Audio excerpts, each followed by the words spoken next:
한 10여 년 전에 한국에는 6만 개의 교회가 있었습니다. 요즘 얼마나 될까요? 최근의 통계는 약 5만 5천 교회로 교회 수가 점점 줄어들고 있습니다. 코로나19가 끝나면 만 교회 정도가 더 줄어들 것이라고 전문가들은 말을 하고 있습니다. 미국 교회는 한 40만 개의 교회 정도가 됩니다. 그런데 이런 교회가 한 70년대를 정점으로 해서 미국 교회도 계속해서 쇠퇴하고 있습니다. 한국 교회나 미국 교회 모두 다 부흥이 꺼져가고 그 교회의 영향력이 점점 감소하고 있다는 것을 의미합니다. 미국의 한 유명한 이 교회 관련 연구소에서 500개 교회를 정밀 조사하여 성장하는 교회와 쇠퇴하는 교회의 공통점을 발견하였습니다. 그거를 제공을 하였는데, 쇠퇴하는 교회의 공통점은 교회에서 많은 것을 요구하지 않은 교회였습니다. 예를 들면 주일만 나오셔도 훌륭하신 분입니다. 그리고 가끔 회사하고 일이 겹치면 당연히 회사를 선택해서 세상을 섬겨야 됩니다. 결국 이분들은 세상과의 차이점이 없어졌고 결국은 세상 사람이 점점 되어 가더라는 것입니다. 그런데 성장하는 교회의 공통점은 교회에서 많은 것을 요구하고 요구받는 교회였습니다. 목사님이 성도들을 그냥 놔두지 않고 여러분 성경을 꼭 공부하셔야 됩니다. 제자 훈련하셔야 됩니다. 그리고 여러분 이렇게 일주일에 하루만이 아니라 일주일 내내 여러분 기도 생활 쉬시면 안 됩니다. 그래서 성도들에게 많은 것을 요구한 교회는 이것이 처음에는 귀찮았지만 어떤 위기가 왔을 때, 특별한 상황이 되었을 때 세상과 차별성이 강조되었고, 그 결과 이 교회들의 신앙은 쇠퇴하지 않고 오히려 영향력을 미치게 되었다는 것입니다. 결국 교회의 생명은 교회가 세상과 얼마나 다르냐 하는 거에 달려있다는 것입니다.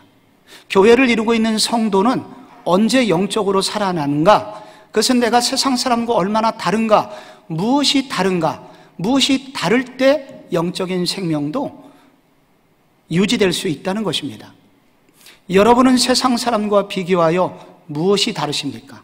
세상 사람과 어떤 면에서 다르십니까? 하나님은 아브라함에게 75세 때 갈대아 우르에 나타나셨습니다. 너는 본토 친척 내 아버지 집을 떠나라. 하나님께서는 그에게 세상 사람으로부터 전혀 새로운 하나님의 백성으로 부르셨습니다. 구별되어라, 거룩하게 되어라. 그래서 그가 가나안 땅까지 오게 된 것입니다. 그런데 10년 동안 기다렸지만 아들이 태어나지 않자 아브라함은 낙심하였고 아내 사레도 낙심하였습니다. 그래서 세상적인 방법을 동원합니다. 하갈을 취하게 되었고 이스마엘을 낳게 되었습니다. 그것이 가정 불화의 원인이 되었고 하나님은 그에 대한 서운함이 계셨습니다. 하나님은 13년간 아브라함에게 나타나지 않았습니다. 이것이 아브라함의 영적인 상태의 잠자는 상태가 되었고 하나님의 징계의 시간이기도 하였습니다. 하나님이 13년 만에 나타나셨습니다. 아브라함에게 요구하십니다.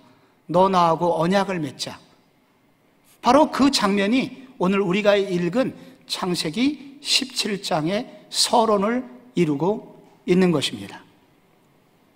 언약을 맺자고 하시면서 특별히 오늘 본문에서는 언약의 징표로 할례를 받으라 라고 요구하십니다.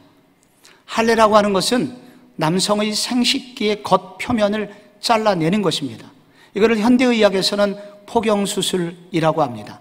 이것은 위생 때문에 이렇게 하는 것이 좋다고 합니다.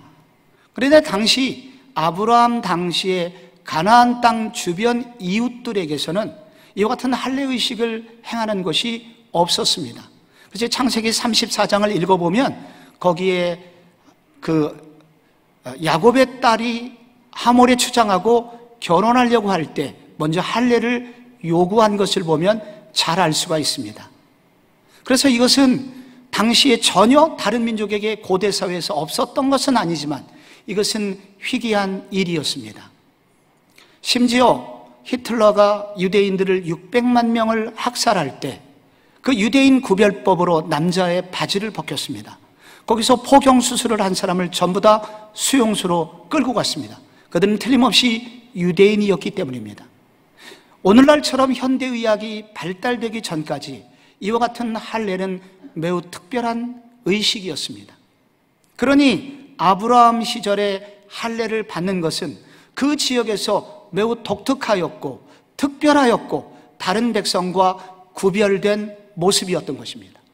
하나님은 이 할례 의식을 언약의 징표로서 할례를 받으라고 하시면서 너는 특별한 사람이야. 너는 구별된 사람이야. 구별된 사람은 구별된 사람답게 살아야 된다고 그렇게 하나님께 말씀하시고 요구하고 계신 것입니다. 오늘 이 말씀은 우리 모두를 향하신 말씀입니다. 오늘 세상으로부터 부름받은 그리스도인들 또한 아브라함과 같은 믿음의 후손들이기 때문입니다. 우리는 세상 사람과 어떤 면에서 달라야 하고 그리고 세상 사람과 다르게 살기 위해서 우리는 어떤 자세를 가져야 할까요? 오늘 성경이 이것을 우리에게 도전하고 있는 것입니다. 그렇게 하기 위해서는 먼저 우리가 언약 백성의 후손이라는 분명한 정체성을 가져야 된다고 말씀하고 있습니다. 오늘 9절에 하나님이 또 아브라함에게 이르시되 그런즉 너는 내 언약을 지키고 내 후손도 대대로 지키라. 언약을 지키고 후손도 대대로 지키라. 여기 먼저 언약이 나옵니다. 하나님은 아브라함하고 자꾸 언약을 맺으십니다. 언약을 맺는다는 것은 매우 특별한 관계 속으로 들어간다고 하는 것입니다. 결혼이 일종의 언약입니다. 결혼을 하면 두 사람은 특별한 관계 속으로 들어갑니다. 우리 교회에 전혀 지방에서 올라와서 혹은 서울에서 살던 남녀가 만났습니다. 그런데 오늘 1부 예배를 드리고 오늘 2부 예배도 있고 3부 예배는 많은 청년 커플이 있습니다. 그들은 이전에 전혀 모르던 사이였습니다. 스쳐 지나가는 만남이었습니다. 그런데 그들이 결혼을 함으로써 특별한 관계를 맺게 되었습니다. 하나님이 아브라함에게 언약을 맺자는 것은 스쳐 지나가는 만남이 아니라 나는 너와 특별한 관계를 맺기를 원한다는 말씀인 것입니다. 언약을 맺다라는 히브리어는 저렇게 베리트라고 씁니다. 영어로는 cut off, 잘라내다, 쪼개다라는 그런 뜻입니다. 아브라함 시절에는 언약을 맺을 때 동물을 쪼개서 벌려놓고 언약의 두 당사자가 그 피의 길을 걸어갑니다. 뒤돌아서서 말하기를 우리가 만약에 언약을 지키지 않으면 이 동물처럼 쪼개질 겁니다. 그래서 이 언약에는 이 저주가 들어있습니다. 언약을 맺는 것은 좋지만 특별한 관계를 맺기 위해서 만약에 그것을 어기게 되면 이 심각한 저주를 받는다는 의미가 들어있습니다. 그런데 창세기 15장에서 하나님이 언약을 맺을 때 그 쪼갠 고기 사이로 타는 횃불, 곧 여호와의 임재만이 홀로 지나가셨죠. 이 말은 아브라함이 비록 언약을 지키지 않는다 하더라도 나는 아브라함을 끝까지 사랑할 거야, 나는 너를 떠나지 않을 거야 라는 결심이, 하나님의 결심이 거기 서려 있는 것입니다. 그런데 오늘 성경은 좀 다릅니다. 이제 15장에서 17절에 발전한 것이 있어요. 아브라함에게 요구하시는 것이 있습니다. 너는 내 언약을 지켜라. 언약을 맺은 사람은 언약에 걸맞게 살아야 된다.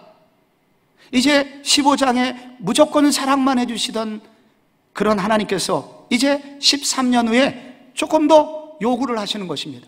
언약 백성, 네가 언약 백성이라는 사실을 기억하고 기억한다면 언약 백성답게 살아야 해 라고 지킬 것을 요구합니다.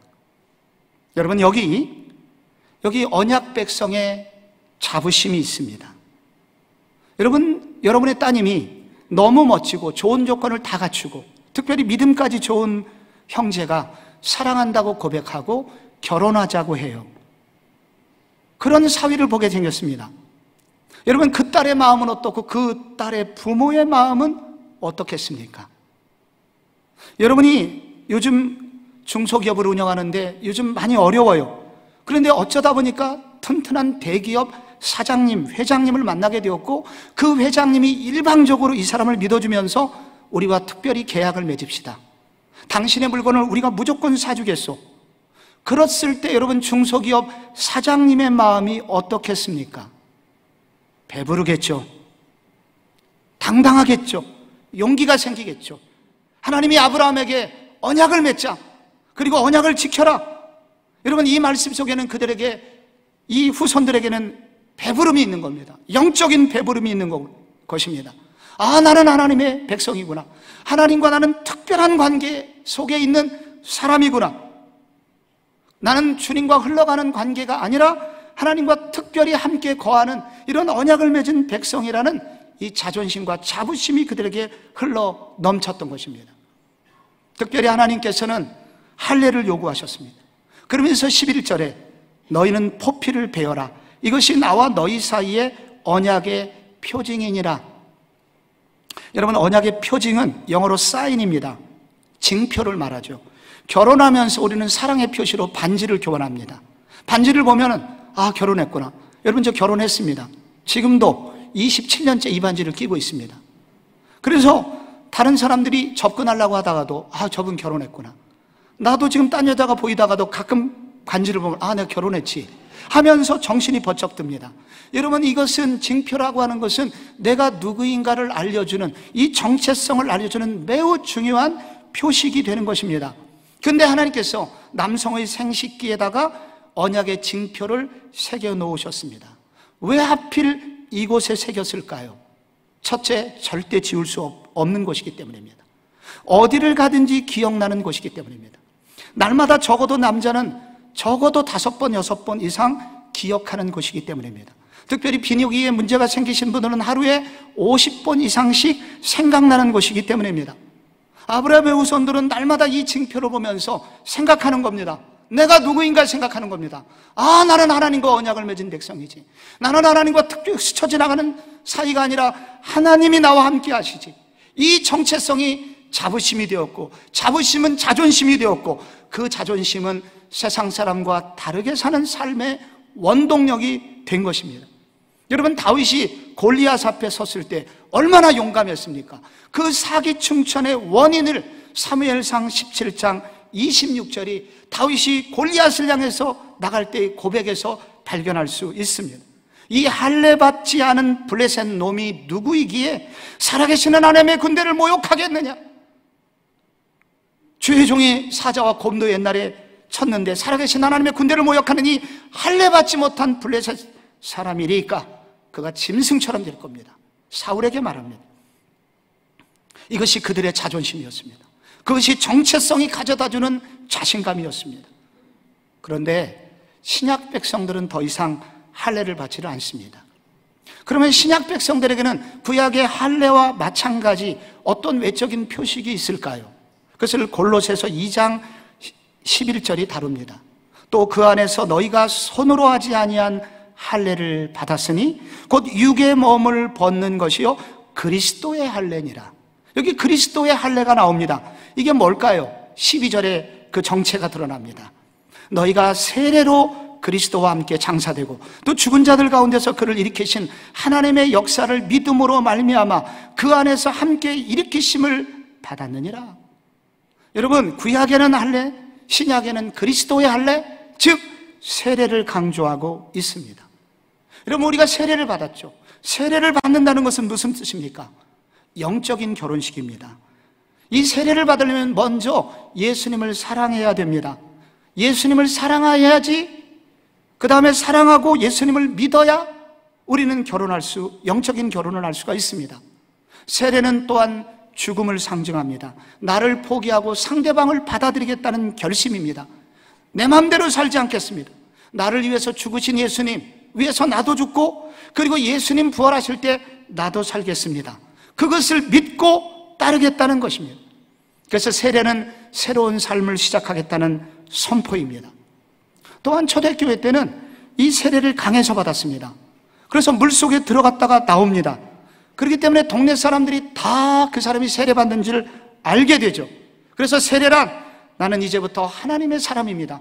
하나님의 뜻대로 살 사람입니다. 라고 선포하는 것입니다.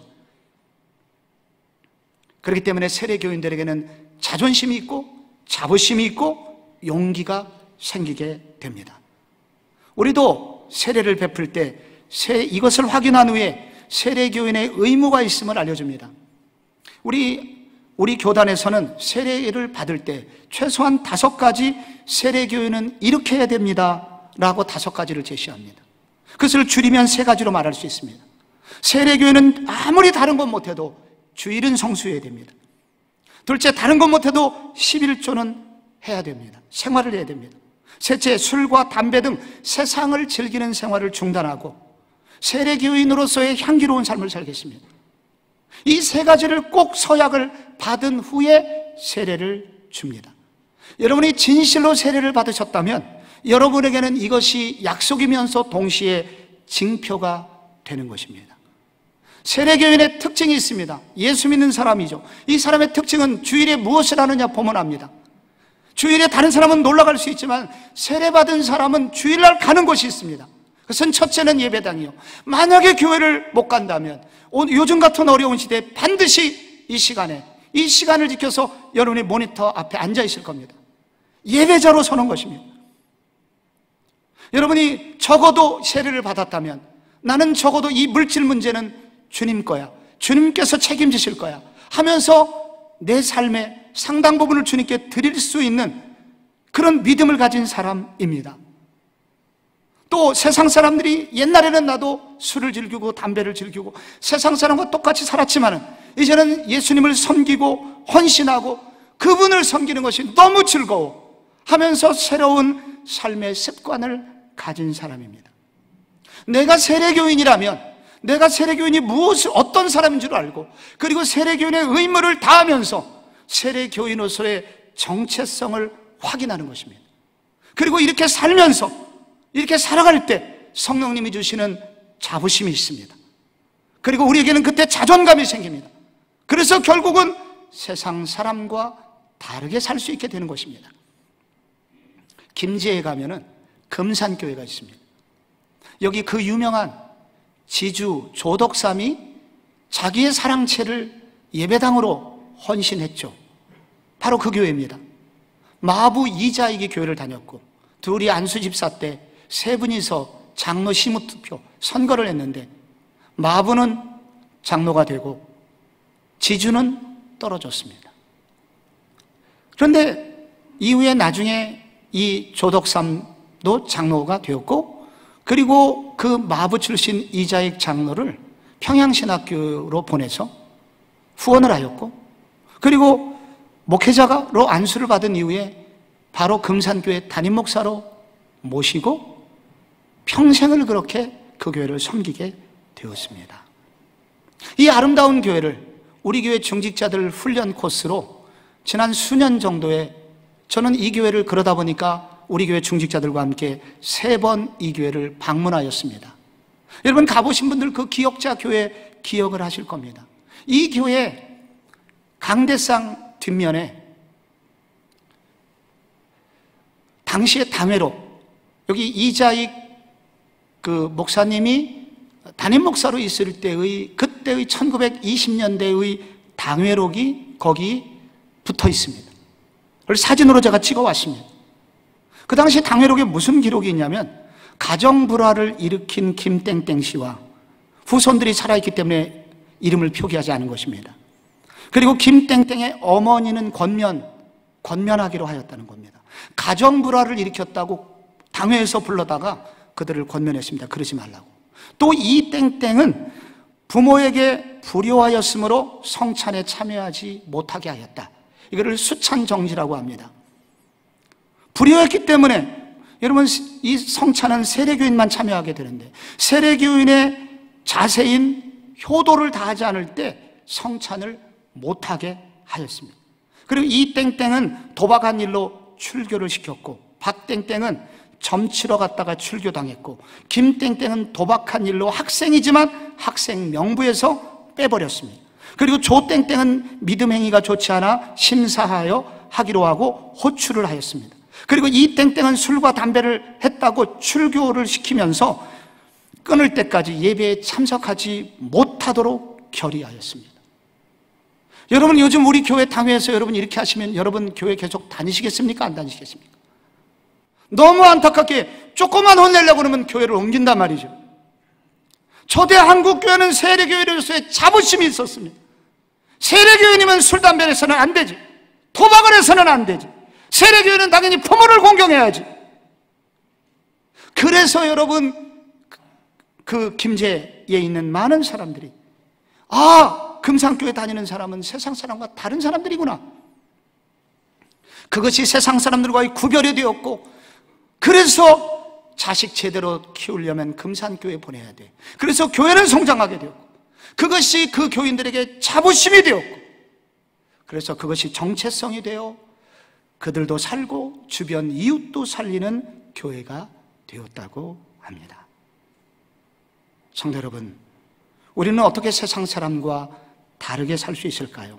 둘째로, 세상이 알 수 없는 주님의 손길을 체험하게 하시는 은혜를 경험할 때 살 수 있습니다. 여러분, 하나님께서 지난주에 아브라함의 이름을 아브라함으로 바꿔주셨죠. 오늘 본문에는 아내 사레의 이름을 사라로 바꿔주셨습니다. 사레는 한 가정의 어머니, 근데 사라는 열국의 어머니로 이름을 바꿔주셨습니다. 그러면서 오늘 성경 말씀에 내가 그에게 복을 주어 그가 내게 아들을 낳아주게 하며 내가 그에게 복을 주어 여러 민족의 어머니가 되게 하겠다고, 여기 지금 복을 주어 라는 단어가 반복이 되고 있습니다. 하나님은 사레라는 여인에게 축복을 주셨습니다. 축복을 통해서 이 사레로 하여금 내가 다른 사람이구나 확신하게 하였고, 끝까지 주님을 따라가게 만들었던 것입니다. 고대 사회에서 아들을 낳지 못하는 것은 여인에게 최고의 수치였습니다. 사라는 돈이 좀 있었고, 그리고 주인마님이라는 위치도 있었지만 마음 한구석에 늘 수치심이 있었습니다. 사람들하고 커피 마시다가 또 갑자기 자식 얘기만 나오면 쥐구멍이라도 들어가고 싶은 아픔이 있었습니다. 그런데 하나님은 이 사레에게 복을 주십니다. 결국은 아들을 주십니다. 이 말은 사레 속에 있는 깊이 있는 상처를 치유해 주셨다는 것입니다. 그리고 한 가정의 어머니가 되는 것이 아니라 열국의 어머니가 되게 하시면서 하늘의 사람, 하늘의 꿈을 꾸면서 살도록 복을 주십니다. 이와 같은 특별한 축복을 받는 과정에서 기적의 출생이 소개됩니다. 이 기적은 어느 정도 기적이냐면 믿음의 조상인 아브라함도 믿지 못할 정도의 기적입니다. 그게 17절에 나와요. 아브라함이 웃으며 사라가 90세니 어찌 출산하리요. 아브라함도 웃었을 정도예요. 이건 불가능한 일이었습니다. 사라의 나이가 94예요. 그런데 하나님은 그 일을 가능하게 하셨습니다. 인간의 생각을 초월하여 일하심으로써 아브라함과 사라에게 기적으로 하나님이 기적의 손길로 역사해 주셨고, 그 기적의 결과 사라는 하나님의 축복을 체험하게 되었고, 그 축복을 체험한 사라는 믿음의 길을 계속 걸어가게 됩니다. 지난주 수요일 날 저는 우리 교구 목사님과 함께 이웃사람 나눔운동 하기 위해서, 헌금을 전달하기 위해서 한 작은 기업체를 방문하였습니다. 근데 우리 교회 집사님께서 집사님께 사무실을 내어준 아주 착한 사장님, 우리 교회 집사님의 친구분이시기도 한 사장님을 그 자리에서 만나게 되었고, 저는 뜻하지 않은 간증을 듣게 되었습니다. 이분은 김 사장님이시고 61세 되신 분입니다. 이분은 화장품 사업을 하고 계셨고 코로나 위기 속에서도 지금 잘 버티고 계신 그런 분이었습니다. 이분은 모태신앙이었다고 합니다. 그런데 사업을 시작하기 직전에 내일까지 2억 원이 돈이 필요했지만은 집안이 어려워지고 주변에 10원 한 장 빌릴 수 없는 상황에서 갑자기 은행의 문이 막히게 되고, 그래서 그는 커다란 위기를 만나게 되었다고 합니다. 타는 듯한 가슴을 해결할 길이 없어 직원하고 앉아가지고 소주를 한 병 마셨는데, 그래서 화장실을 잠깐 다녀오겠다고 나갔는데 바로 화장실 지하에 노래방이 있었고, 그 노래방에서 4년 동안 만나지 못한 선배가 부르는 그 노랫소리가 들리게 됩니다. 그래서 그 선배에게 전화를 해서 지금 노래방에 계시냐고 했더니 아니라는 얘기가 들려왔습니다. 다음날 아침 일어나서 잠이 깨보니 전날 아무런 생각이 나지 않았고 내가 전날 누구에게 전화를 했는지 이렇게 이제 하나씩 넘기고 있는데 그때 또 터치가 잘못되어 그 선배님에게 전화가 갔다고 합니다. 그 선배님이 물으시더래요. 너 자꾸 어저께부터 나한테 자꾸 전화를 하는데 뭐 필요한 게 있냐? 돈이 필요합니다. 얼마나? 2억이 필요합니다. 그래 내일 당장 와라 하여 찾아갔더니 묻지도 따지지도 않고 그 돈을 빌려 주었다고 합니다.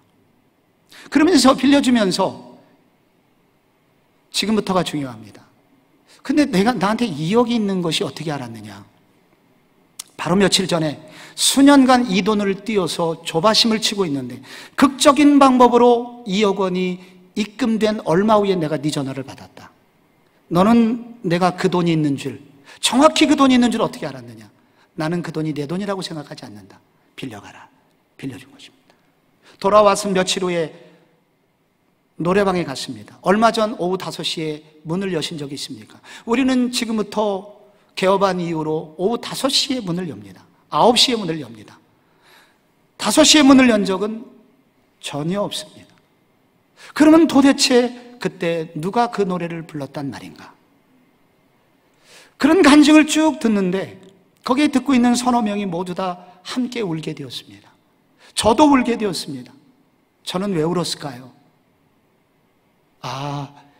주님이 우리 아픈 성도를 내버려 두지 않으시는 분이 틀림이 없구나. 성경에 그 하나님이 틀림없구나. 오늘도 확인이 되는구나. 하나님이 필요하시다면 환상을 통하여, 하나님이 필요하시다면 기적 같은 상황을 만드셔라도 하나님은 하나님의 사람들을 보호하시고 하나님의 사람들을 구하시고 하나님의 사람들에게 복을 주셔서 당신이 누구인지 살아계신 하나님이심을 알려주시고 그래서 그 사람들 내면에 하나님을 신뢰하게 하고 그래서 하나님을 따라가게 하시는 분이시구나 믿겨지고 느껴져서 울었습니다. 이런 주님의 기적의 손길을 체험한 성도는 결코 세상 사람처럼 살 수 없습니다. 저는 우리 교회 교우들을 오면서 떠올리면서 우리 교우들도 지금 이 상황 여러 가지가 필요할 게 아니에요. 지금 사업하시는 분들에게는 이렇게 하나님이 돈으로 역사하셨지만 학생들에게는 어떤 모습으로 오실까요? 자녀 문제로 고통하는 부모들에게는 어떤 모습으로 오실까요? 하나님은 꼭 맞는 방법으로 그러나 동일한 우리가 상상할 수 없는 사례가 경험했던 것처럼 이와 같은 알 수 없는 주님의 손길로 그렇게 다가오셔서 함께해 주심으로 특별한 체험을 하게 하시고 그래서 우리로 주님을 따라가게 하시는 하나님이십니다. 그런 하나님을 우리 교회 교우들도 만나시기를 바랍니다. 여러분 우리는 어떻게 다르게 살 수 있을까요? 마지막으로 언약을 이루기 위해서 흘리신 주님의 눈물을 알 때 그렇게 살 수 있습니다. 여러분 오늘 할례를 받은 모든 사람들은 구원을 받는가 질문을 해보셔야 됩니다. 여러분 할례를 받으면 다 구원을 받을까요? 오늘 성경 뒷부분 18절에 이스마엘이 나옵니다. 그리고 이삭이 나옵니다. 이스마엘과 이삭 모두 할례를 받았습니다. 그러나 이스마엘은 육적인 후손이 됩니다. 이삭만 약속의 후손이 됩니다. 오늘날로 영적으로 거듭난 구원받은 영적인 자녀가 된다는 것입니다. 이스마엘은 구원받지 못해요. 나중에 이삭의 두 아들 야곱과 에서 중에 야곱만 영적인 자손이 됩니다. 에서는 육적인 후손으로 끝나버립니다. 도대체 이 차이는 무엇일까요? 무슨 차이일까요? 여러분 이게 중요합니다.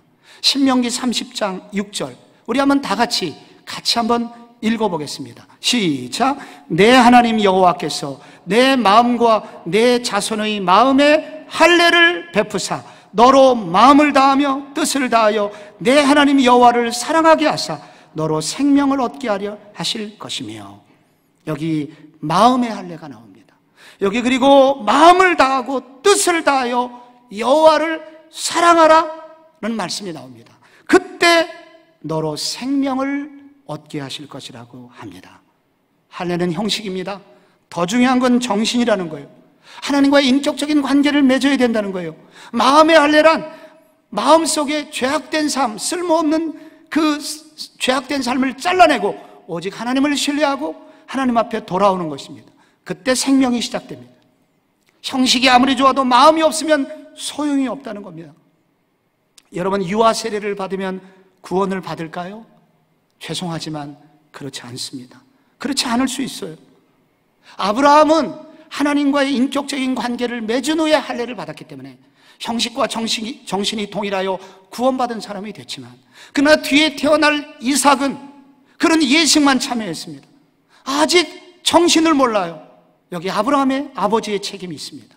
그래서 아버지는 이 아들에게 네가 유아 세례를 받았는데 그것이 어떤 의미인지, 유아 세례의 의식에 참여해서 네가 할례를 받았다는 것보다 더 중요한 것은 네가 하나님을 사랑하고 네가 죄인임을 고백하고 그리고 하나님을 믿을 때, 하나님을 신뢰할 때 너는 약속의 자손이 되는 거야. 이것을 가르쳐 줄 때 비로소 유아 세례 받은 사람도 구원받을 수 있게 됩니다. 교회를 20년 다니면 구원받을까요? 아닙니다. 이스마엘처럼 될 수 있습니다. 세례를 받았어도 의미를 모르고 받으셨다면 소용이 없습니다. 이것이 옛날 사울의 모습이었습니다. 사울은 히브리인 중에 히브리인이었습니다. 나온 지 8일 만에 할례를 받았습니다. 율법을 철저히 지켰습니다. 그런데 구약이 예언한 메시아인 예수를 거절했습니다. 부인했습니다. 그러다가 부활하신 예수님을 만났습니다. 밝은 빛이 그를 가로막았고 순간 눈이 멀었고 목소리만 들렸습니다. 나는 네가 핍박하는 나사렛 예수니라. 그래서 눈이 멀었고 아나니에게 3일 후에 안수기도를 받을 때 눈에서 비늘이 떨어지면서 다시 눈이 보였습니다. 바로 이 대목에서 중요한 게 있습니다. 내가 겉으로 할례는 받았지만 진짜 할례, 바로 예수님께서 내 죄를 해결해 주신 것과 그리고 해결해 주신 예수님을 진실로 영접하지 못했구나. 그날 이후로 차가운 사울은 따뜻한 바울로 삶이 바뀌게 됩니다. 여러분, 세례라는 형식보다 더 중요한 것이 있습니다. 여러분, 세례를 받으셨습니까? 축하드립니다. 그렇다고 구원받았다고 장담할 수 없습니다. 반드시 세례교회는 생각해야 됩니다. 알아야 됩니다. 무엇을 알아야 될까요? 나의 죄 때문에 내가 저주를 받아야 됩니다. 그 저주의 결과로 우리는 죽어야 됩니다. 그런데 예수께서 나의 모든 죄와 저주를 짊어지시고 십자가에서 대신 죽으셨다는 겁니다. 하나님, 나는 죄인이기 때문에 하나님께 버림을 받고 내가 외톨이가 되어야 됩니다. 내가 왕따가 되어야 마땅합니다. 그런데 예수님께서 스스로 죄인 되셔서 그분이 매를 맞고 그분이 외톨이가 되시고 비참하게 버림받으신 상태가 되었습니다. 그분의 외면당하심, 그분의 버림당하심, 그분이 저주받으심으로써 그것이 바로 나를 향한 사랑이었다는 것을 깨달을 때, 그리고 그 예수의 사랑을 받아들일 때 바로 그 순간 생명이 우리 속에서 시작될 수 있는 것입니다. 그래서 갈라디아서 3장에 그리스도께서 우리를 위하여 저주를 받은 바 되사 율법의 저주에서 우리를 속량하셨으니 기록된 바 나무에 달린 자마다 저주 아래 있는 자라 하였음이라고 하였습니다. 성도 여러분, 세례를 받으셨습니까? 예수님이 나를 어떻게 사랑하셨는지, 그분이 왜 나를 위하여 고통당하셨는지 그분의 눈물을 날 때 우리는 비로소 진정한 세례교인이 된다는 것입니다.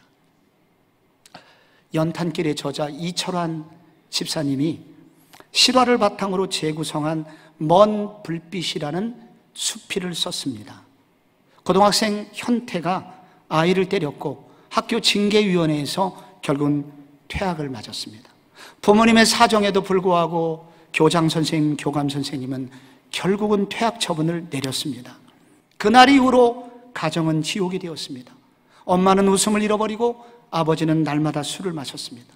이런 상황을 견디지 못해서 현태는 가출을 하였고, 가출한 이후에 좀비처럼 살았고 심지어 살인사건에도 연루가 되어 경찰서를 들락거리기도 하였습니다. 설득에도 불구하고 현태는 집으로 돌아오지를 않았습니다. 그러던 어느 날 아버지가 금은방에서 물건을 훔쳤고 절도죄로 감옥을 가게 되었다는 소식을 듣고 엄마와 함께 아버지 면회를 갔습니다. 면회가 끝나고 기운 빠진 모습으로 아버지가 터벅터벅 다시 교도소 안으로 들어갈 때 엄마가 아들에게 말합니다. 이놈아, 걸어가는 네 아빠 모습 좀 봐라. 너는 죽었다 깨어나도 네 아버지 마음을 모를 거다. 네 아버지는 도둑질은 결코 하지 않았어.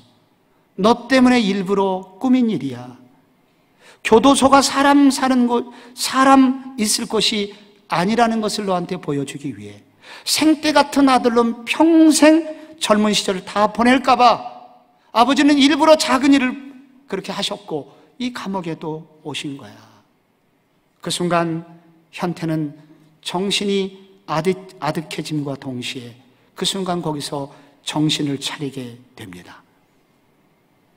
아버지의 희생으로 현태는 다시 태어나 검정고시로 고등학교를 졸업하고 1년 뒤에 전문대학에 입학합니다.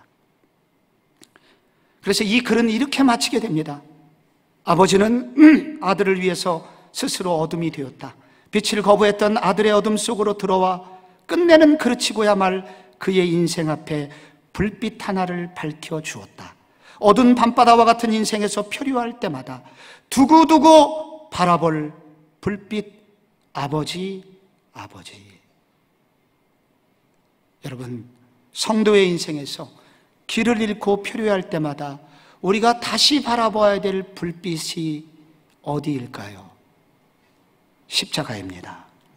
우리를 대신하여 저주받으신 그 길을 가신 그분, 우리가 받을 형벌을 대신 받기 위해서 그 길을 가신 그분, 우리가 당해야 될 외로움과 초라함과 모든 슬픔을 대신 담당하신 그분, 그분의 눈에 흐르는 눈물을 볼 때 우리도 비로소 구별된 삶 살아갈 수 있을 것입니다. 무엇이 우리를 다르게 살게 할까요? 세례교인의 정체성을 기억합시다. 주님이 주신 비밀스러운 축복도 기대합시다. 형식이 아니라 주님의 눈물을 체험하는 그런 성도들 됩시다.